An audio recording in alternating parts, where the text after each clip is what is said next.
Bonjour à tous, alors aujourd'hui, jour des vacances, on se retrouve pour la correction du défi 9 et pour l'énoncé du dernier défi de la semaine, le défi numéro 10. Alors, pour le défi 9, les secondes 7 avaient à développer, alors certains ont factorisé malheureusement, ils ont vu un facteur commun, mais c'était pas du tout la question. Il fallait développer, donc en développant, on obtenait sans aucun problème moins 12x carré plus 25x plus 22. Ensuite, le grand B qui était un petit peu plus compliqué parce qu'il y avait une identité remarquable. Donc il suffisait de développer en utilisant l'identité remarquable. Comme c'était un plus, il n'y avait même pas besoin de changer les signes. Donc on obtenait ce résultat-là. Et enfin, pour le C, on avait à nouveau un développement, pardon. Et certains ont factorisé, ils ont fait A carré moins B carré, alors ce n'était pas la question. Il fallait développer cette expression, donc c'est une identité remarquable moins une deuxième identité remarquable. Attention, il y a des élèves qui ont oublié de distribuer le moins. Voilà ce qui terminait la correction des secondes 7. En seconde 5, vous aviez cette fois-ci à résoudre une inéquation. Donc là, il suffisait de développer pour les élèves qui avaient une moyenne inférieure à 9. On obtenait alors x strictement plus grand que moins 6. Voilà, donc ça ne posait pas trop de problèmes non plus. N'oubliez pas de mettre l'intervalle.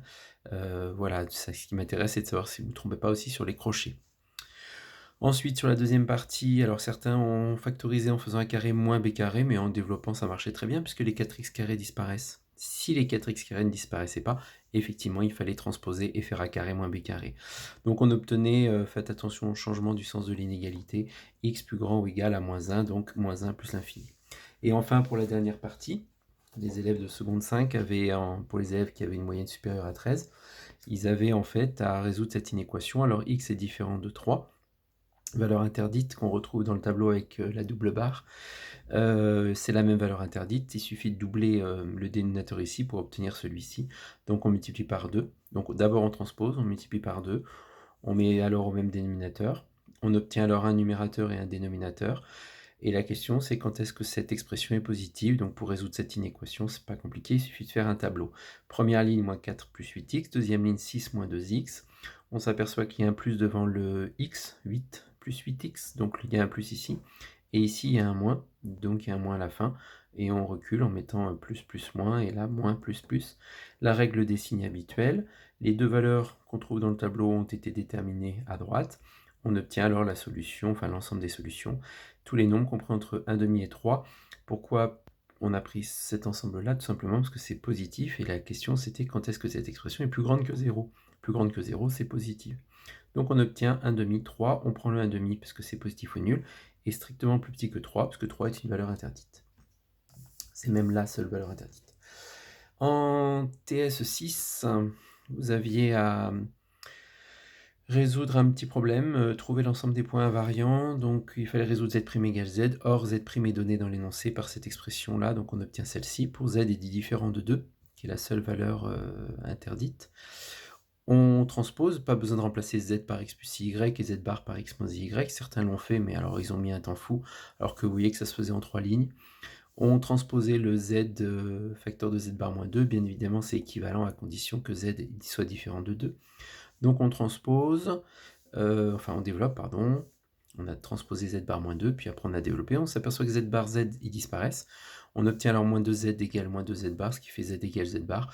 Et l'ensemble des complexes dont la fixe est égale à son conjugué, eh bien c'est l'ensemble des réels. Alors l'ensemble cherché, l'axe des réels, sauf que certains se sont arrêtés là, donc ils ont non acquis.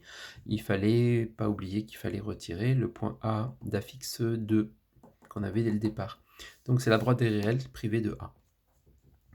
Dans la deuxième partie, là c'était un petit peu plus compliqué, mais il fallait pas non plus se lancer dans x plus y, parce que sinon ça devenait un peu compliqué. Les deux droites sont parallèles si et seulement si l'angle entre les deux est égal à capi, c'est-à-dire si l'argument de ce complexe est égal à capi. Or, donc capi ou, ce qui signifie que z' moins zb sur z moins za est un réel. Si on a un angle qui est égal à capi, c'est que forcément ce complexe a pour affixe un nombre réel. Donc on pouvait partir de, donc ce qui m'intéressait, c'est de montrer que ça c'était un nombre réel. Donc z' plus 2 sur z moins 2, z' on le remplace par ceci, on met au même dénominateur, donc on multiplie par z bar moins 2 le 2, et là on avait une fraction que j'ai transposée, enfin que j'ai passée sous la barre de fraction ici. Le z moins 2 c'est celui-ci, et le z bar moins 2, c'est celui qui est là. On s'aperçoit alors qu'on obtient en développant z bar z moins 2z bar plus 2z bar moins 4, ce qui fait z bar z moins 4 sur z bar, zz bar moins 2, j'ai factorisé par moins 2, j'ai d'abord développé, au fait j'ai oublié de vous dire, et j'ai factorisé par moins 2, donc plus 4.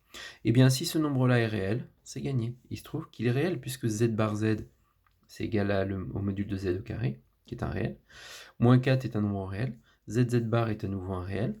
Z plus Z bar, c'est la somme d'un nombre et son conjugué, donc c'est 2 fois la partie réelle de Z, donc c'est un réel. Moins 2 est un réel, 4 est un réel, bref, tout ce complexe est réel. Conclusion, ce complexe-ci est réel. S'il est réel, ça signifie qu'on peut revenir en arrière, et donc AM et BM' sont bien parallèles. Voilà ce qui terminait le défi numéro 9. Alors, le dernier défi avant les vacances. Pour les secondes 5 et seconde 7, c'est le même. 2 élèves récompensés dans chaque catégorie, c'est-à-dire 6 élèves en seconde 5 et 6 élèves en seconde 7. C'est le même défi, c'est un bilan de la semaine. C'est-à-dire que si vous avez suivi les cours, ça va aller très vite. Si vous ne les avez pas suivis, bien vous avez les vacances pour les rattraper, parce qu'à la rentrée, moi, je continue avec les systèmes. Alors, soit 3 points A de coordonnée moins 3, 3, B de coordonnée 3, moins 1 et C de coordonnée 6, 1 dans un repère.